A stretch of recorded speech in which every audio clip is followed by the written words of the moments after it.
आज 11 जुलाई है। हम 10 जुलाई 2026 का करंट अफेयर देखेंगे और ऐसे करंट अफेयर जो मोस्ट इंपॉर्टेंट हैं, जो परीक्षा में पूछे जाने की इनकी संभावना लगभग 99% है।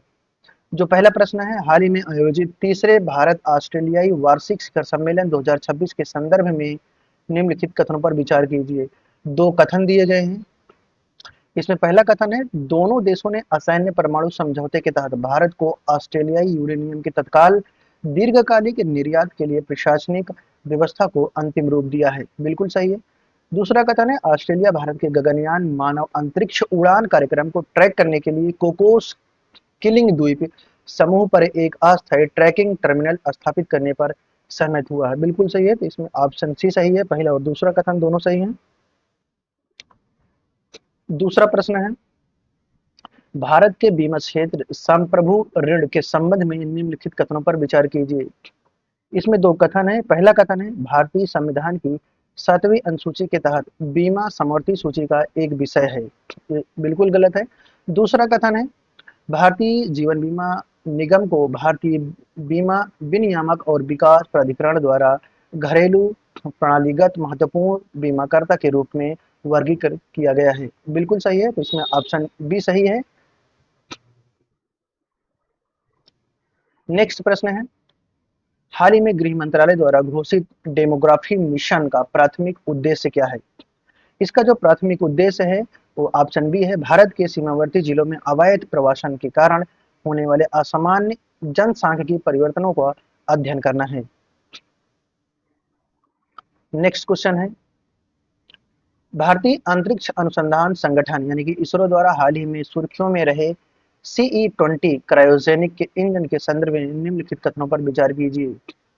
इसमें दो कथन दिए गए। पहला कथन है, यह एक स्वदेशी रूप से विकसित उच्च थ्रस्ट क्रायोजेनिक इंजन है जो भारत के सबसे भारी रॉकेट यानी कि LV-M3 के ऊपरी चरण को यह शक्ति प्रदान करता है। बिल्कुल सही है। दूसरा है इसमें कथन, यह प्राणोदिक मिश्रण के रूप में तरल हाइड्रोजन यानी कि और तरल ऑक्सीजन का उपयोग करता है। इसमें ऑप्शन सी सही है। पहले और दूसरा दोनों कथन सही है। अगला प्रश्न है, हाल ही में अरुणाचल प्रदेश के सुदूर जंगलों में खोजी गई एक नई अनूठी प्रजाति जो है मित्र फोरा रश्मिया का संबंध किससे है? यह संबंध एक अनूठा फूलों वाला पेड़ जो कस्टर्ड एप्पल यानी कि सीताफल परिवार से संबंधित है। यह भी प्रश्न काफी इंपॉर्टेंट है यानी कि मोस्ट इंपॉर्टेंट प्रश्न है यह। ऑप्शन बी सही है इसमें। नेक्स्ट प्रश्न है,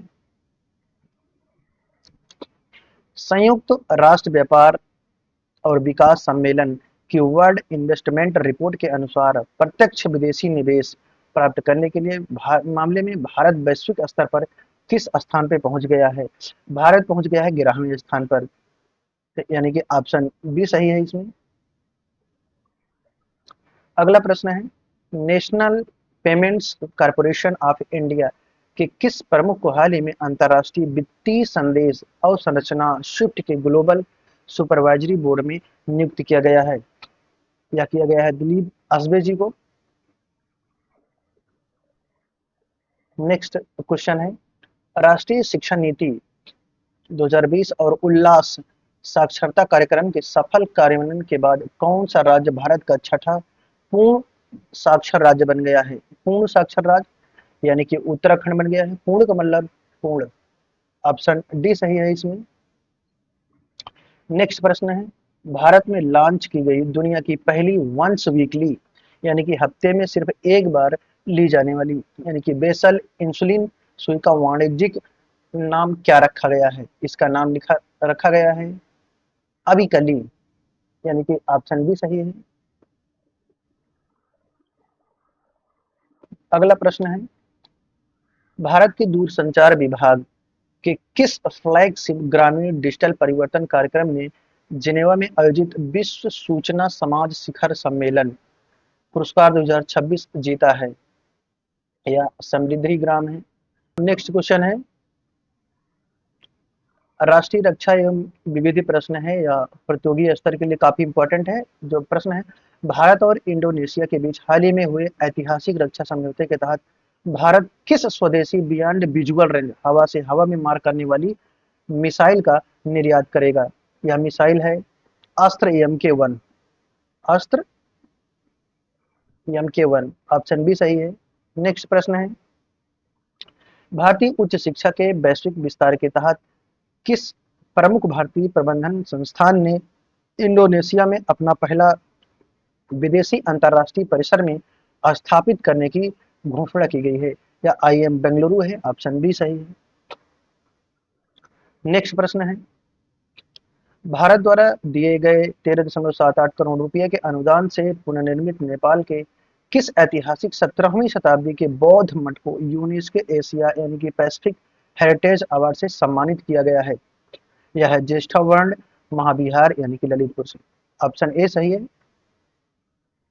नेक्स्ट क्वेश्चन है, नवजात शिशुओं में एंटी माइक्रोबियल रेजिस्टेंस से निपटने के लिए वैश्विक न्यू शेप 1 क्लिनिकल परीक्षण भारत के किस चिकित्सा संस्थान में पहली बार शुरू किया गया है? यह शुरू किया गया है पुडुचेरी, ऑप्शन बी सही है। नेक्स्ट क्वेश्चन है और अंतिम प्रश्न है, आज हमने 15 प्रश्न रख दिया है। भारत में हाल ही में वायु प्रदूषण, बढ़ते कार्बन उत्सर्जन से निपटने के लिए किस तकनीकी पर आधारित देश का पहला स्मार्ट एल्गल लिक्विड ट्री, काफी इंपॉर्टेंट है यह, स्मार्ट एल्गल लिक्विड ट्री स्थापित किया गया है? यह शैवाल आधारित प्रकाश संश्लेषण संवर्धन तकनीकी द्वारा।